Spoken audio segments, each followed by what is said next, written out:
people wouldn't have to always stare and take pictures, because we don't like when they take pictures, so they just knew who we are and stuff. As they've grown, much of their life is still the same. They still live in the same small town in Minnesota with their 14-year-old brother Cody, 12-year-old sister Morgan, parents Mike and Patty, and the family dog, Sadie. To put it simply, Abby and Brittany are not morning people. They needed more sleep. When they wake up in the morning, they're usually cranky. When they get up in the morning, they're very crabby.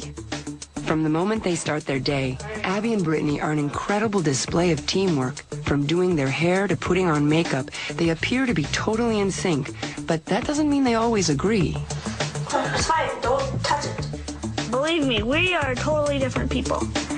We usually bargain with each other, like, if you do this, I'll give you that, or we take turns. We take turns a lot.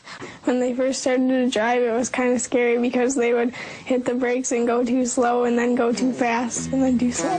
Hold on, slow a little bit down there. Don't worry. Why do you have your blinker on? The pressure is on because tomorrow, Abby and Brittany turn 16, and first thing in the morning, they head to the DMV for the driving portion of their licensing test. But the bad news is, 2 tests means 2 chances to fail. I passed. Yeah, I ran over the flag man. Okay, these are for you too. Thank you. After many gifts and congratulations from their friends, the question now is, what is planned for tonight? Today is Ab and Britt's 16th birthday. Cody, you want to light the candles? We are going to have their favorite angel food cake baked by their grandmother.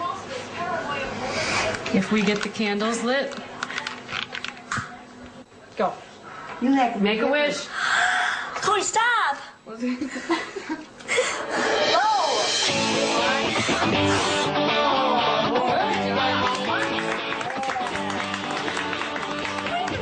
Because they have 2 hearts, lungs, circulatory systems that are conjoined, I'm looking to make sure they're not developing premature high blood pressure, respiratory problems.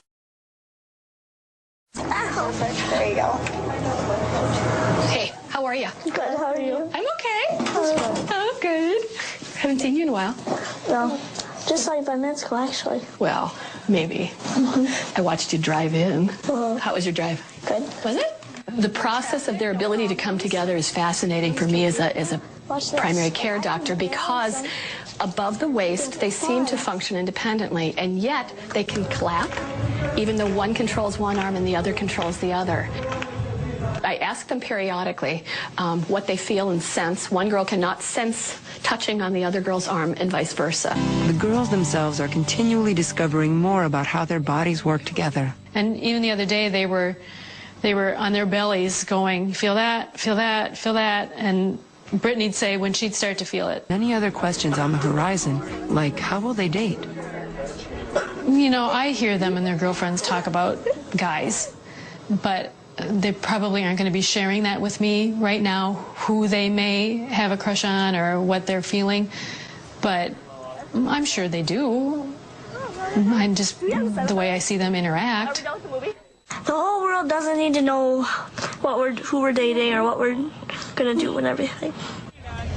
As for motherhood, only time will tell. Yeah, we're gonna be moms.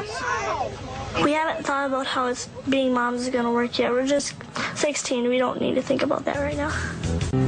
We might want to go into photography, child development, or stuff with kids.